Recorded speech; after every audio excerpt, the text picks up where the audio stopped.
Good evening. My name is Lynn Gillette. I'm the president of the Silicon Valley chapter of American of Individual Investors, commonly called just AAII.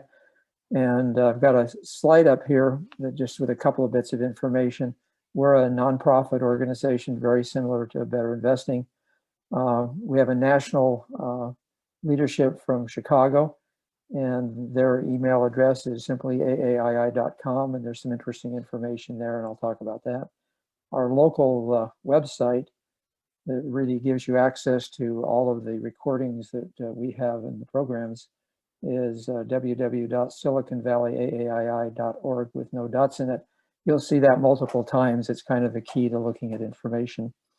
And let me give you a description of our group. The American Association of Individual Investors is a nonprofit organization with about 150,000 members, whose purpose is to educate individual investors regarding stock market portfolio, financial planning, and retirement planning. It was founded by Dr. James Koonin, PhD, in 1978, and is headquartered in Chicago. And let's see if I can get the slides to move. There we go. First, a little disclaimer, and that just says that our chapter is designed for educational purposes only. The opinions expressed by members, myself, and are not necessarily those of everyone in the chapter or of the national organization. And nothing on these sites should be considered solicitation or offerings to buy or sell any financial instrument or specifically trading advice for individuals. We're for education purely. And just to notice that this session is being recorded.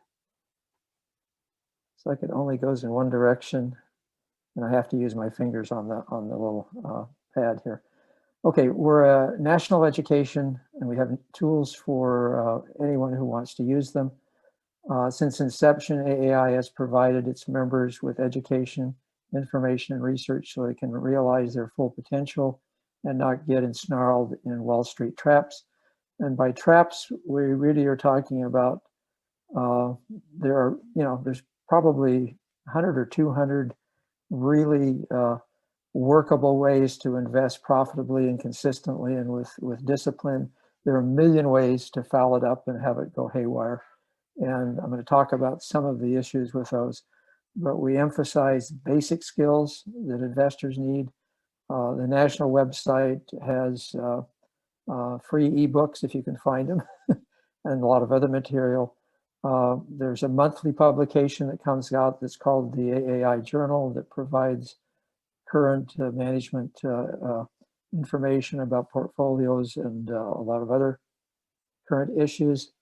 One of the tools that is currently available free is a number of basic seminars or webinars that are broadcast. Usually they're an hour.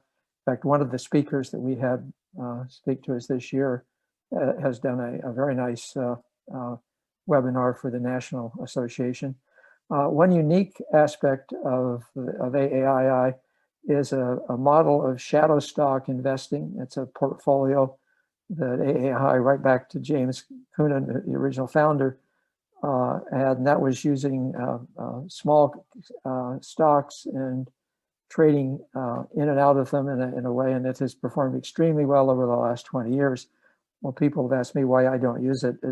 I'm very uncomfortable with thinly traded stocks, so it just doesn't interest me, but some people have found it very useful. Let's see, I'll make sure I haven't left anything out here. I want to deal with the issue, why do we need to get financial and why do we need to financially educate ourselves? One of the reasons is there's very little financial education taught in middle school or high schools in this country. It's practically nil. I met a third grade teacher who was using Disney and Mattel and their prices to teach math to the students. And I met a middle school teacher who had the students select stocks and sort of as a math exercise and a little bit of, but that is very, very rare. When I was at the university, I took a personal finance class, and it did a great job of defining the stock market and defining terms but it gave almost nothing about wealth building, about saving for retirement, about how to invest, about the issue of the power of compound interest. So they're just missing, and we are basically in a position where we have to do it for ourselves. Pensions are a thing of the past, unless you're right at the top of the management and get these golden parachutes. So we, the individual investor, are forced to manage our own money and manage our own 401ks. We can pay somebody to do it, but you know who's the most interested in your money and your welfare? It's we're more interested in for ourselves than somebody else would be. Let me give you a statement that the Nationals put out, sort of defining a mission statement for local chapters. And I'll just read it because it says AAI local chapters, the grassroots organizations led by volunteers, AAI members, allowing AAI to extend its mission person to person to individual investors in their own communities by programming meetings that provide unbiased investment education in a social context. Now, I wish I could say that there was a lot of socialization in meetings, but with COVID, that's gone away. So we've gone to Zoom. We were actually using Zoom for 2 years prior to COVID. So when the transition occurred, we just shut down our facilities and moved everything online. I'm going to use an example here that comes from one of the workshops we have on the basics of investing. And I've just simplified it a little bit because it illustrates an important point about some of the important issues in investing. And this assumes today's dollars, it assumes a 7% compound annual growth rate. And the first person of three is Alan. He started with his retirement investing at age 35. When he went to work for a company called Giggles, just for a name. He set up a portfolio, continued to contribute until he was 70. That's basically 35, 36 years, depending on the start and stop dates, at $15,000 a year contributed. Okay, the second person is Betty, who is the same age as Alan, graduated the same year. She also works for Giggle and earns the same salary as Alan. But she started saving for retirement at age 25. The start date is a very important issue here. And then she dropped out of the workforce at 35, no longer contributed to a retirement portfolio. So she had put in $15,000 per annum for 10 years, a much smaller amount total input money than Alan. And the third person is Charlie. Charlie was a classmate of Alan and Betty and started with Giggle. Charlie started contributing to his retirement plan at age 25 and continued contributing to age 70. So he'd put in 45, 46 times the $15,000 in total contributions. And I'm assuming the salaries never changed, just to make the example simple. So for you out there, who do you think has the most money at the end of this time? Alan, Betty, or Charlie? Who has the least amount of money? Well, I've got my only chart coming next, and we'll look at that. So let's compare these three plans and what happened.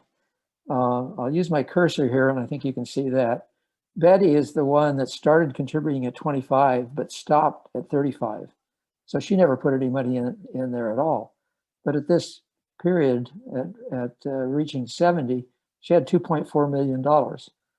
Now, Alan started later at 35, contributed throughout his career up to 70, and he has less money than Betty, who only contributed for 10 years.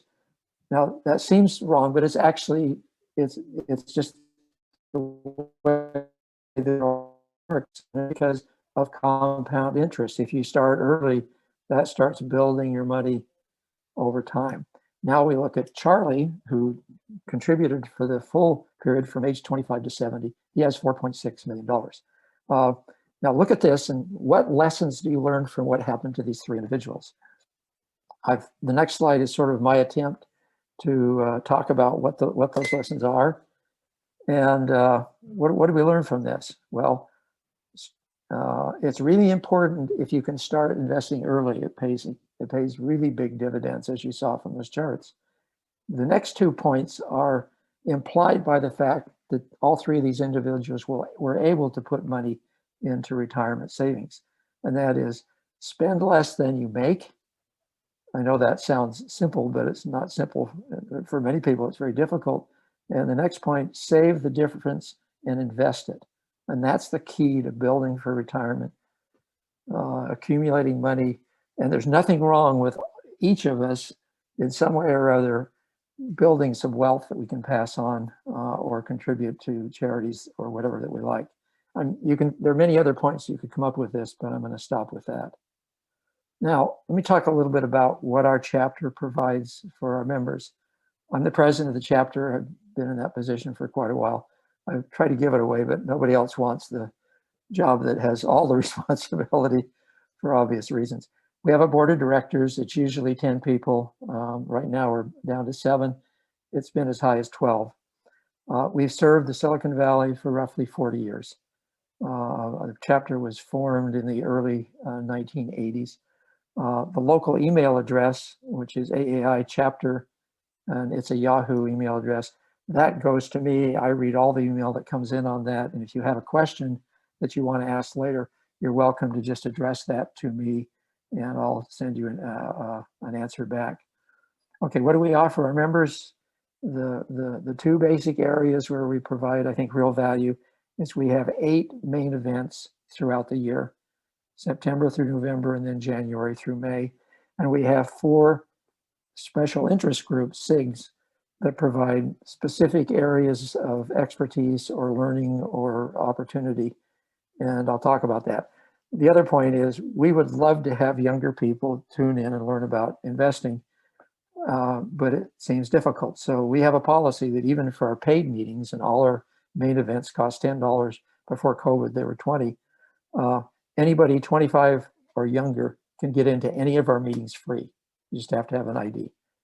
And that's not hurting our bottom line. We've had 12 people over the last 2 years that have done that. Okay, I'm going to go through the events that we did the last season from September through May and give you an idea of the type of programs. We don't repeat the programs, but this is characteristic of what we show. In September 2020, Christina Kuprin, I'm not saying her name right, Kuprina, president of Sequoia Wealth, did a program for us, and she talked on 2 topics, the economy and the election, and disruptive innovation. Then in September, we had a talk on estate planning. That was James A. Ward. He's an attorney, and he had 1 topic that he did in the first hour of the program, and the topic was the importance of estate planning in times of uncertainty. We then had a break, and then we came back with a panel discussion, including Mr. Ward and board members, and just talked about the issues that occur in time in that planning. Then we had in November a subject that we've always tried to do in November, and that's our tax meeting. And we had Russell Barnett. He's an enrolled agent. He heads a firm called Tax Coach, and his topic was 2020 investment tax update. And we do those every year, and we use 3 different tax people because they're very busy even in November, and so we have to move around. But our members find them very valuable. Okay, in January of 2021, we had Robert Valletta. He's a PhD, and he's one of the senior researchers with the Federal Reserve Bank in San Francisco. It's not easy to get those people to talk to us. We've had 2 in the last 3 years. They don't talk to buy or anything else. They talk about the economy, how it works, what the Fed does, and how it operates. And his topic was on the mend in 2021. We then, as a second speaker, that says the internet's unstable. I hope everybody's hearing all this. We had Bruce Johnstone. He's a CFA. He's a senior executive at Fidelity Investments. I was very surprised we got someone so senior. He gave a great presentation on stimulus, geopolitical tensions, election uproars, pandemics, and what to do. And he spent a lot of time on what to do. Then in February, we had Julie Jason, who's a lawyer. She works on the East Coast, does really great programs on how to get things done in the investment area. And she talked on how to set and meet investment objectives. And then we had, guess who, Russell Mallory, who's president of Better Investing, and they did a program for us, and they've done this before on how to use the free assets at the library. And I consider Better Investing kind of a sister group to us because they focus on educating people on how to control and achieve their goals in investing. So rounding out the last of the programs, Christine Benz, who's quite well known, she's the director of personal finance at Morningstar, gave 2 presentations to us on retirement planning in unprecedented times and Morningstar's best ideas for 2021 and beyond. And then we got a program we've been trying to do for quite a while in April on ETFs. Jason Brown, president of Alexis Investments, talked on ETFs and asset allocation in a low yield world. And then Ben Johnson, that's the first time we've ever had speakers from the same organization in successive programs. He did a talk. He works at Morningstar on the ins and outs of investing in ETFs. And then finally, our May meeting, which is going to occur on the 8th, Saturday of May. Mark Hulbert is a really nice person as well as a brilliant strategist and writer. He's a columnist for Market Watch and for the USA Today. And he was he began and published Hulbert's Financial Digest, which rated newsletters. A little quick story from him. He was invited to speak at the first meeting of a new chapter in Alexandria, Virginia. And one of the predictions he made was the following. He said, if you just buy index funds like the S&P 500 or international index funds that are not managed and put it away on a routine basis and never take it out, keep contributing month by month for 30 years, he said your performance will beat 80% of the professional money managers in the US. Well, 30 years later, guess who they invited back? They invited Mark Hulbert to come back. And they asked him, well, how did that work? And he said, well, investing the way I suggested in mutual funds, index funds, didn't beat the 80% of the professional money managers. It beat 85% of the professional money managers. And Mark Hulbert's research is spot on. It's extremely careful. And I just thought that was an interesting story and feeds to the fact that individual investors can do a lot themselves. Okay, what you see in front of you right now is a screenshot of our website. And again, I've been talking about this, SiliconValleyAAI.org. If you go there, you can get just about everything we have going. You can listen to recordings of programs in the past, and you can also, we record some of the SIG meetings, and I'll explain that later. But if you look up at the top, the main thing you want to do when you go here is hit main event to look at the programs that have been main events for the last couple of years. And if you want to look at the special interest groups, the SIGs, you click on SIG meetups. Okay, I'm going to go through each of these SIG groups, give you an idea of what they provide. This is what I consider the crown jewel because it really covers the basics of investing in a very disciplined way. The facilitator for this is a retired financial planner, Fred Smith. He retired from the technology industry before he took up this.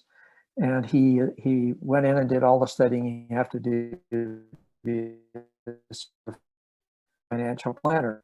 And he put together a program of workshops that basically covers the really essential elements that they teach financial planners that are certified. And I've attended these many times. I think he's done this probably at least 10 times. We did it 2 years at the Los Altos Library and had 30 or 40 people, and we were doing it live and broadcasting it. But as you go through life, there are different aspects of it appeal to you. I'm going to show you what the subjects are, but we record these sessions and we post the slides on the videos on YouTube. The slides are posted and you can download them, and these occur on the second Wednesday. Quickly, here's the web path to these. It's the financial planning workshop, and here are the subjects. And these are the elements that we all need to understand, some of them more than others in certain times. Well, financial planning, the big picture. This is the 30,000 foot view. Investment 1, investment 2 cover the areas, you know, do you want to be an active or passive investor? We cover taxes there, retirement planning 1 and 2. We do risk management and insurance, and we did Social Security at the last meeting, the second Wednesday of April. And there's 2 we have not had yet. Estate planning comes up on the second Wednesday. It's on Zoom, and it's April 8th. And then we do a wrap up where Fred does case studies showing examples of what the information would provide. And that's June 12th. Now I'm going to show you the slide with one comment. The dates on the 2 programs that have not aired yet are incorrect. But these are correct. And as you'll see here, there's a little more detail. For example, retirement planning 2 covers safe withdrawal rates. They talk about the Bennigan rule, the bucket strategy, the risk management insurance. It deals with train wrecks. You know, kid falls on a skateboard and gets something happens on your driveway. Annuities, long-term care, litigation, and all those. So they cover really a lot of topics. And the 2 at the bottom haven't occurred yet. Again, these occur the second Wednesday of each month. So the second Wednesday of May and the second Wednesday of June, those are there. You can go in and mix and match however you want to do it. Now, I run a group called the Investment Discussion Group, or IDG. What this is when we used to do it at a restaurant, we'd go to the restaurant, have 20 people there. I'd ask everybody to tell me what topic they wanted to talk about, and then we'd go through each topic and just talk. And it's basically just a social meeting and an exchange of ideas, and you get to try or see what other people are doing and see what's happening. The topics covered would be typically what's happening in the market, world economy, consensus for a crash, value versus growth stocks, index funds, inflation risk, interest rate risk, what are the best dividend paying stocks. I'm an old member of our board that moved up to Portland, Oregon, and the chapter up there started a SIG group that was dedicated to nothing but dividend paying stocks, because that was his passion. These programs are broadcast on Zoom, no recordings. There's too much personal information that comes in on the questions. We have a computerized investment SIG. This is headed by Don Maurer, and the co-host is Gilbert Ho. This is not Head and Shoulders Cup technical analysis. This is rule-based algorithms, programs, computerized investment tools. They go out and back test multiple ways of trading in the market, and it's very interesting stuff. Most of the people there are people that have written code, but not all. Again, this occurs on the first Thursday of the month, starts at 6:30, and you can go to our website and find out how to get there. Another one we have that's even a little more esoteric than that is a FinTech Realtech SIG meeting. This is run by one of our board members, Roland Chow, and he basically, it's a discussion of current and emerging trends at the intersection of finance and technology and how the consumer can benefit. His next meeting, I just looked at this online. The topic is 2020 Global Macro Forecast. Starts at 6 p.m. May 25th. You have to register for this, but there's no cost. And on the website how to do that. And I'll mention this later. A couple of comments about summary of our speakers and how these programs work. For the main events, the speaker is the one that decides if his speech is recorded and if it is made available and distributed to individuals on the YouTube. Most of our speakers agree to it, but that's their choice. And sometimes they work for a company that doesn't allow that. The main events all show the meetings are recorded. For the people that have registered for the meeting, they get just a couple of days afterwards, they're sent an email and a path. They can go back and listen to the presentation as many times as they want. For everybody else, there's generally a 3-month delay before they're made available. And the difference is those that registered end up with a private YouTube path, and then everything's moved over at the end of 3 months to a public path. The financial planning SIGs that Fred does, again, you hit the SIG meetup to get to them on the website. Those are, as I've shown before, recorded, readily available. In fact, you can listen to the programs that Fred gave 1, 2, 3 years ago on that site if you wish to. The only thing that changes, the tax laws are a little bit different and there are different issues. FinTech and the computerized investment SIGs, they record their own programs, but you can get to them through our website. And if you want to, you could go to our AAII Silicon Valley YouTube channel and look at the videos we have there. If you want to get information about our programs without joining and paying the fee to join AAII, you can just sign up to our meetup group, AAI Silicon Valley Meetup, and Meetup will send out. I don't know if you're familiar with Meetup, but we pay a fee, and for that, we're able to post and send out to people. We have 750 people that have signed up, and we get notifications of investment programs from other people and other groups, and we're able to distribute information. And again, there at the bottom, local website, that's how to get in touch with us and look at our material. So how much time do I have left in the half hour? We're at about the half hour mark. Well, we've got a few minutes left. Okay, maybe we can do 1 or 2 questions. And again, I have a joke at the end. Fred does that in his work programs, but why do we need to financially educate ourselves? Well, you've got a financial planner here, and he's giving this gobbledygook that the poor clients in front of him have the foggiest idea what he's talking about. And then he asks, any questions so far?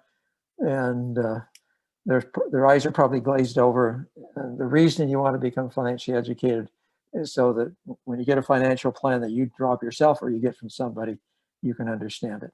So do we have time for any questions? Yeah, of course. So if anyone has any questions specific to this presentation, please feel free to post them in the chat. You can also raise your hand and we'll see if you can answer that way. If you do think of any questions as we go along, though, you can always put them in the chat again and we will get to them at the end. Good, thank you. Okay, you guys can take over the screen. Yeah, so it looks like we're good right now. So Marion, if you'd like to begin yours. Okay, I'm gonna get there here. Okay, can everybody see my screen? Yeah, that's good, thank you. Okay. Okay, we too have a disclaimer. If you've been with the other 2 programs we've had, you'll recognize this. It simply says that any product that we discuss other than our own is not meant to be an endorsement. And if we use any specific stocks or other information, they're just for educational purposes. You've also seen this slide if you've been with us before. It introduces Russell and me, essentially. We work, or we volunteer, we don't work, we volunteer for Better Investing, which is a 501c3 nonprofit, just like AAII, only we were founded in 1951, and we're dedicated to investor education, and we have numerous chapters across the country, just as AAII does, all staffed by volunteers. So Russell Malley, who's with me tonight, I'm Marion Michelle. I forgot to introduce myself, I see. I will be presenting the slides and Russell will be chiming in as we go along. He and I are both volunteer directors with the Silicon Valley chapter of Better Investing. We've both belonged to BI and been investors for more than 30 years. We are not licensed financial professionals. We're just practitioners. And in keeping with BI's mission, we don't give any specific investment advice. What we're here to do is to try and help you understand investing so you can do it for yourself, just as Lynn said. What I'm going to do here is I'm going to present BI to you by going through its main national website and pointing out to you the places where you can find free information that may help you as we go along. And at the end, I'll do a little bit more explaining about our technique here.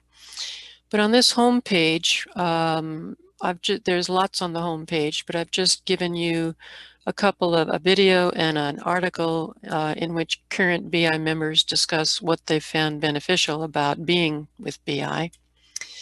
On the About Us tab, our mission is explained. We're here to educate individual and club members so that they can succeed as lifelong investors. We do that by providing stock investing classes, which are unbiased in that although we use real stocks for examples, that's only for education. We don't endorse particular stocks, we just teach you how to evaluate them. We have our own software to analyze stocks, and we have various publications and other resources that we use for educating our members and anybody else who wants to take a look at us. We were founded in 1951 by a group of businessmen, who decided that investing is based largely on common sense and understandable principles and methods. And they set out to introduce that point of view and their common sense methods to the rest of the world. And so here we are 70 years later. The national organization is in Michigan, and the team there is headed up by a diverse group of investors and educators, and you can see their bios in our team section of the tab. And then I'll just mention the news release tab on this section of our menu.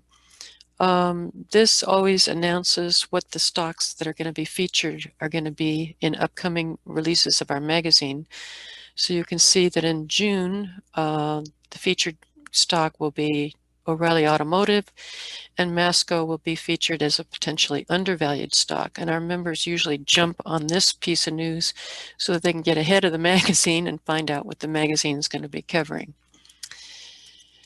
So BI's key principles: invest regularly. When you find a good stock at a good price, don't let the market dissuade you from buying it. And if you own something, reinvest so you can get to dollar cost averaging. Reinvest all your earnings. Don't pull your profits and your dividends out. Reinvest them in the market.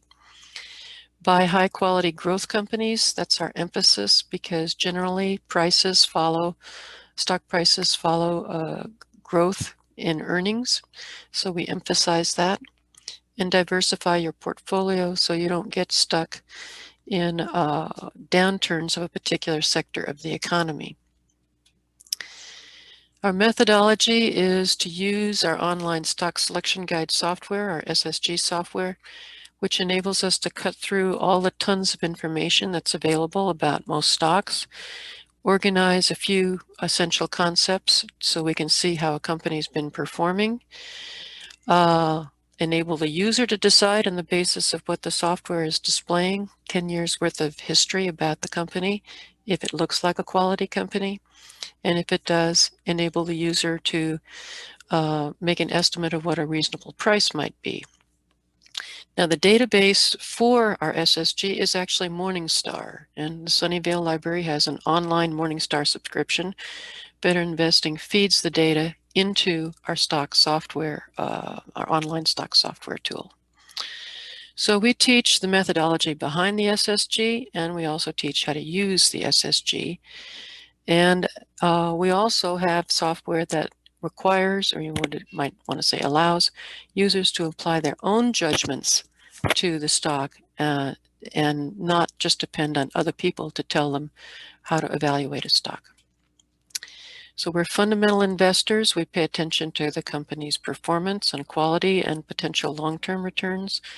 We're not technical investors in the sense that we don't pay attention to the daily movement of the stock market or stock prices. We're not frequent traders who need to follow that daily price movement activity. We're looking for companies that give us a reasonable amount of confidence that they're going to be worth holding on to for a few years. And after we buy a company, we continue to monitor it. We don't just forget about it, because we want to hold on to the company as long as its fundamental qualities stay intact and it keeps on providing potential return. Here's another tab here, Learn to About Investing. This is full of a lot of free information here.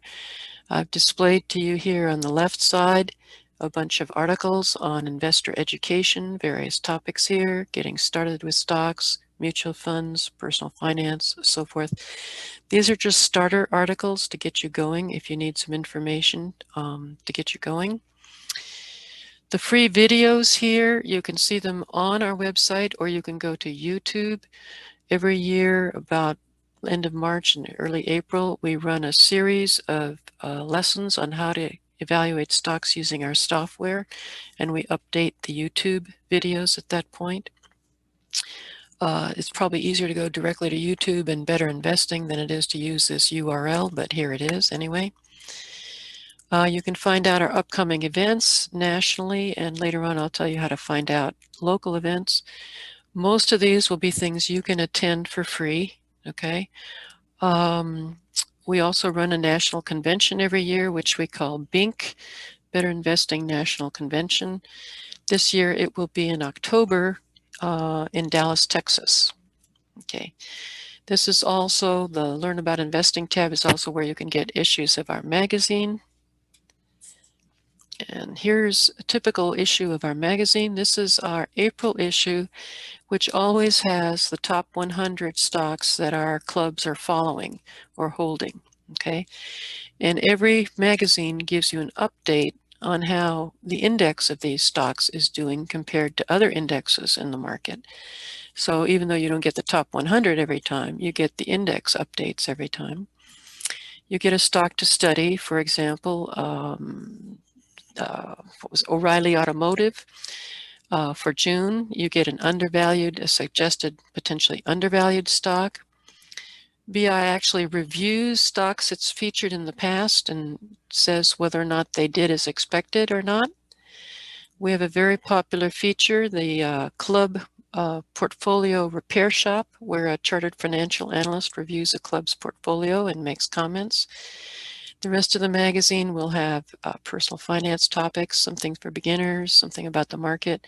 It will feature a club somewhere in the United States, and Russell's accounting tips. Russell's listening, and he almost always has a column in our magazine to help club treasurers. And it will have a book review.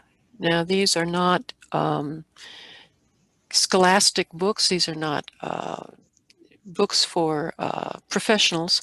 These are books for the general public. For example, the April book was something called Broke Millennial Talks Money, Scripts, Stories, and Advice to Navigate Awkward Financial Conversations.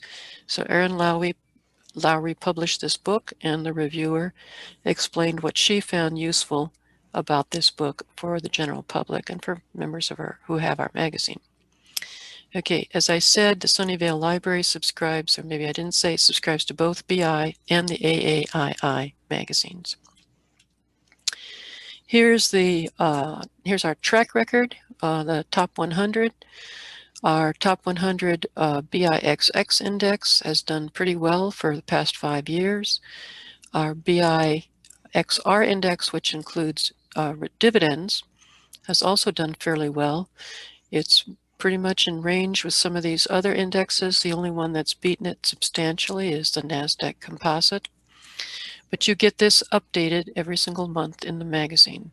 And if you want to see the components of the index, you can track it through this URL. So these, the top 100 data come from My iClub, which is a club accounting software package that many of our investment clubs use. And we can track what they hold through the accounting software.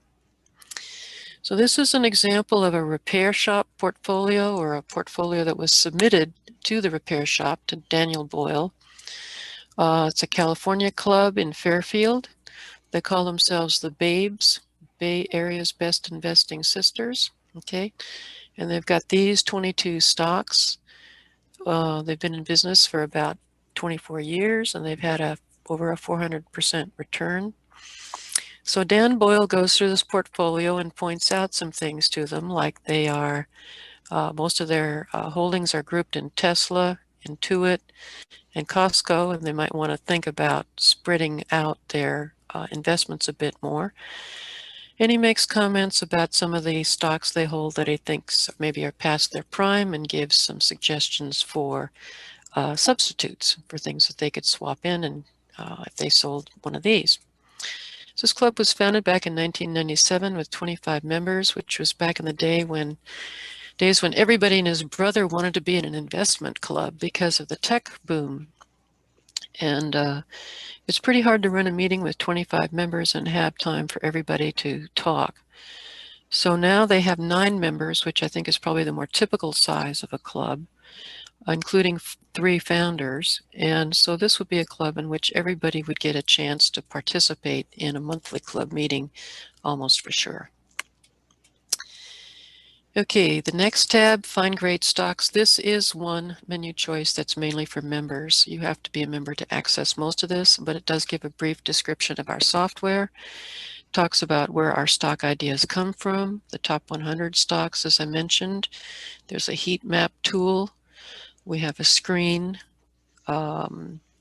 We have programs monthly from national headquarters like Ticker Talk, where the last 5 minutes are devoted to the presenters. There will always be 3 presenters of 15-minute segments beforehand, and each of the presenters has to do at least 2 describe the stock in 1 minute, no more than 1 minute, to explain to the listeners why they might like to take a look at a particular stock. So Ticker Talk is also a source of some of our ideas. If you're a member, you get access to SSGs, stock studies submitted by members. Each report explains why the member who did it thinks it's a quality stock and what a good price would be. Okay. So explore investment clubs. This might be a tab if you're interested in starting a club or if you're already in one. An investment club is a group of people who pool their money and buy stocks together with their pooled money, and they share in the profits. Okay, and while they do that, they support each other in investment education. They reinforce sound investment principles in each other, and usually they're friends or family or people you know, so there's a lot of camaraderie in most clubs. Okay, so if you want to start a club, there's an article here, Start a Club in 10 Steps. It briefly gives you the basic 10 things you need to do, 10 operating tips for clubs. And there's actually a lot more on this site that's free to explain to you how to get going. So that's Explore Investment Clubs. Marion, I just wanted to add a little thing. Better Investing, when it was organized in 1951, its original name was the National Association of Investment Clubs, NAIC. They changed it when they started adding individuals to National Association of Investors Corporation, and Better Investing is their current, it's a trade name. They're still, and as a 501c, their formal name is National Association of Investors Corporation, and operating under the trade name Better Investing. So that's why we have a lot of things about clubs. The original founders were in a club and they were trying to help clubs. So we have a lot of stuff about investment clubs. I just wanted to add that little bit of history and why we have a lot of stuff about clubs. Yeah, thank you, Russell. And local chapters are always interested in helping people start clubs, or if they're in a club and need advice or help of any kind, we're available for that. Okay, one thing we like to emphasize, because clubs handle basically other people's money. Whenever you're handling other people's money, you want to be absolutely upfront, accurate, and transparent. So we have club accounting software, which basically documents every penny you put into the club, which club members typically put in an amount every month, which goes toward the pool of money that's used to buy stocks. So you need an accurate record of who's contributed how much to the pool and how much it's grown or not grown, but mostly it grows if you've got a good club. You need to maintain accurate records of what holdings the club has and what the cost basis is of the holdings, and when you buy something and sell something. Those need to be accurate records, and you can't really do this with an Excel spreadsheet, okay? And you also need to provide accurate records for tax purposes. Clubs do special tax forms. They don't do a tax form like you and I as individuals do. And we have software that will feed the club's information directly into a tax report that's needed and save your treasurer a million headaches. Okay, if you're trying to find us or any other chapter, this Meet Our Community tab is where you go. When you click on it, you'll find our local chapters with the letters of the alphabet spread out, and so you click for C for California, and you'll find the 5 California chapters, including ours, Silicon Valley chapter. All chapters are laid out, their web pages are laid out in this format. So on the home page of our home part of our web page, you can sign up for our newsletter if you want to. You can find out what upcoming meetings and seminars we have locally, and I've posted all of our Model Club meetings there and our board meetings there if you'd like to attend any of those. Those are always free. How to get in touch with us, our contact email addresses for the chapter. If you'd like to attend a meeting of the Model Club, you can get a hold of our Model Club coordinator here. Again, that's free, open to everybody to attend.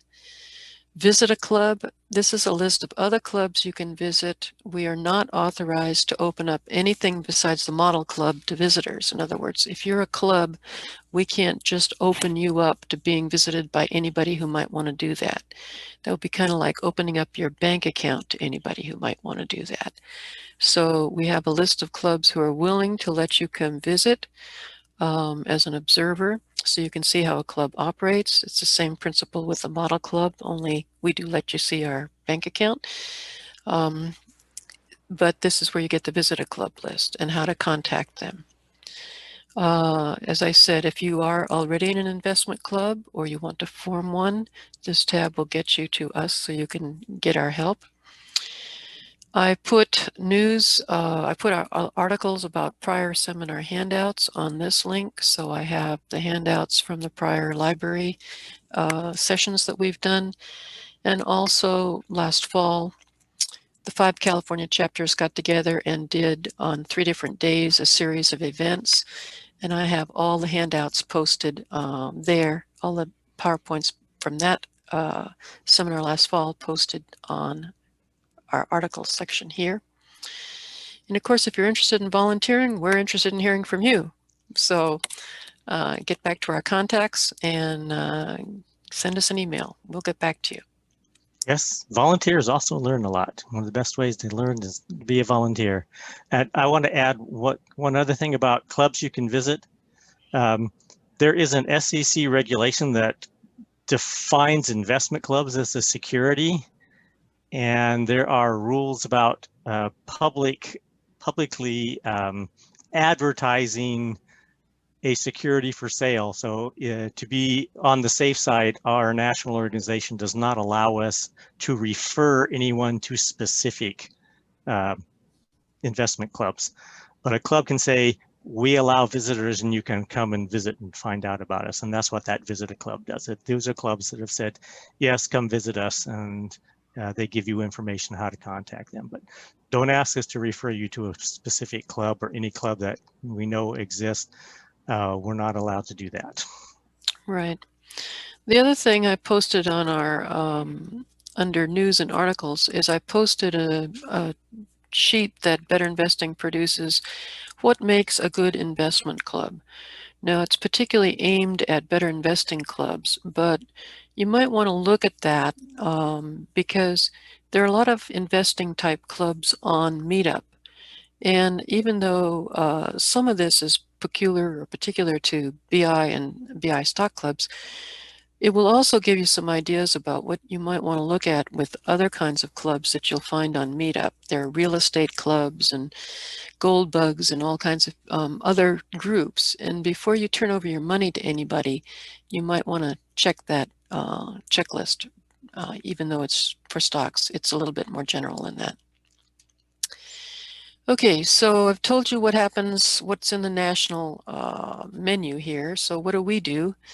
Well, you've probably guessed, we mentor individual and club members in our chapter area. We help get clubs started.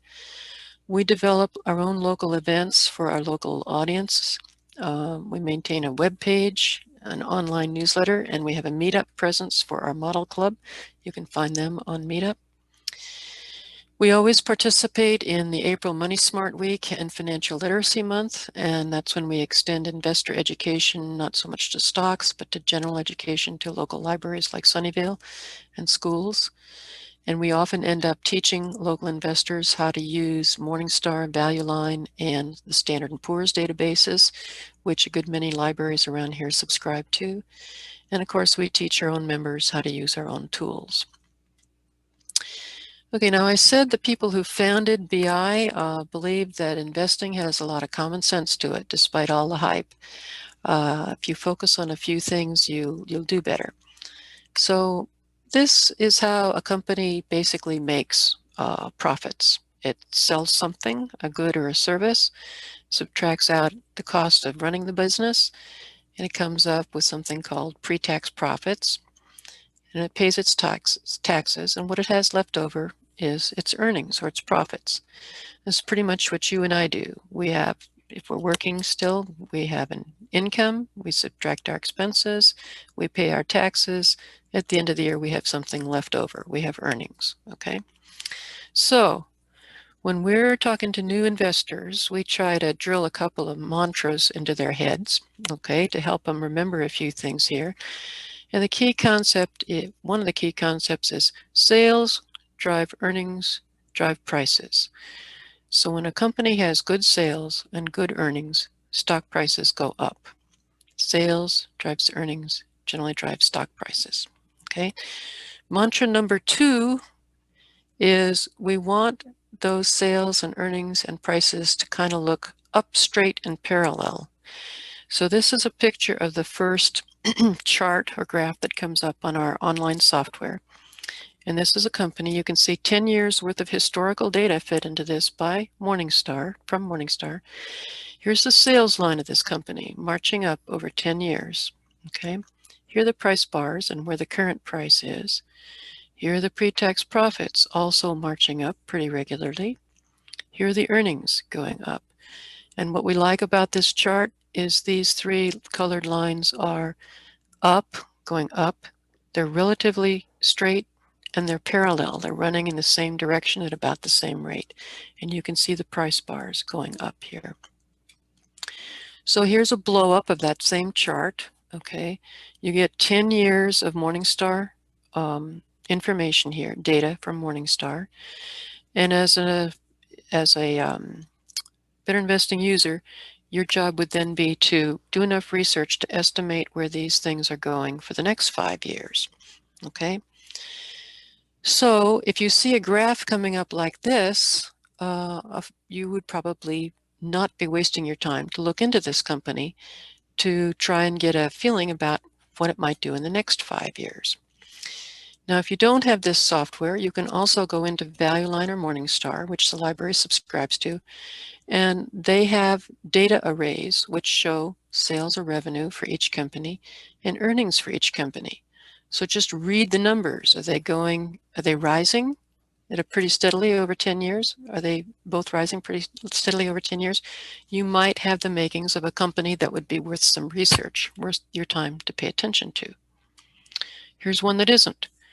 Here's a chart of a struggling company. Here are its sales, which seem to have pulled out of a trough and were going up. This is COVID, which is understandable, dragging it down. But before COVID, here's its earnings history, going right off the chart. Took a dip back in 2014, sank off the charts in 2016, rose from the grave, okay, to 2018, sank again in 2019. Sales drive earnings, drive prices. Earnings are going down. Look at the price bars going down, okay? So probably there would be not much point in trying to research this. Your time would be better invested looking for a company that had better numbers. And again, you can go into Morningstar and Value Line, look at the data, the rows of data for earnings and sales. If you see the data numbers, the sales numbers dropping or erratic, getting erratic, move on to find a better row of numbers, a company with a better row of numbers. Here's a company with just too little information to evaluate. Okay, we have a lot of these in Silicon Valley. Only 2 years worth of data. This is the trend line here. The ones with the dots is the actual data points. This is sales, and they look great. Why not? They're going up kind of at a steep rate. Okay. What's missing here is there's no earnings. There's no blue line. There are no earnings for this company. It's not yet profitable. Okay. It's only been traded publicly 2 years. Generally, we like to see at least 5 years of performance in the chart. So there's no real historical data. So in the absence of any real performance data, anything you do about estimating what's going to happen these next 5 years would be pretty speculative. Okay. So these 3 charts kind of give you some clues about where to start your research for companies, or where to look on Value Line and Morningstar for data and how to read rows of numbers. Okay, so our users go on to estimate the high price within the next 5 years, possible low price, and what might be happening to the dividend. Okay, and when they've got all this information plugged into our tool, then the SSG will generate a potential rate of return. And this is you and your judgment driving everything. This is not somebody you don't know. This is not your financial advisor. Everything depends on your judgments with our software. Okay, and what would you do to do research? You would start by fishing out those Morningstar and Value Line reports on the library's website, reading what these reports, what the analysts in these reports say about the stock, about the company, and anything else you can lay your hands on about a stock you're interested in. I would go to their website. They frequently have, companies frequently put very interesting information about themselves on their websites. You know, anything and everything you can read about the company to help, or their financial reports that they file with the Securities and Exchange Commission. Those can be very intimidating, but if you can do it, pull out their SEC reports and read them. Okay, now there's obviously a great deal more to our software and to evaluating a stock, but don't underestimate the role of common sense and a lot of reading. Okay. If you can't figure out how a company makes its money, you've gone to their website, you still can't figure out what they do, could be nobody else knows either. Invest in what you understand. Use your library resources and free your subscription information, you know, on nonprofit websites like BI and AAII. And this, I'll leave you with this thought here. This is our wry sense of humor coming in. Our what we call our so-called rule of 5, to keep a sense of perspective when you are an investor. Even when you become a fairly practiced investor, we say out of 5 stocks you invest in, 1's going to go up like a rocket and exceed your expectations and make you feel very proud. 3 will perform about as you expected, and you'll also be proud of those because you did a good job on your research and your projections. No matter what you did, for reasons you can't figure out, 1's just going to drop like a stone. Okay, so you have to keep a sense of perspective. Nobody gets 100% right, even the professionals. And we do teach classes on when to sell, okay, to help keep you from going all the way to 0 here. So any questions? Oh, I just wanted add Good. one thing. Sure. Better Investing has a subsidiary, iClub Central. I happen to be a consultant for them, among other things, besides being a volunteer. And since Lynn brought up Mark Hulbert and his Hulbert Advisory Service, he rates newsletters. iClub Central actually puts out newsletters. One of them has been a Hulbert honor roll member for 11 years straight. So that says they're doing pretty good. If you want to, I'm not going to plug them. If you want to know about, just go to the website, the Better Investing website. They have information on them. But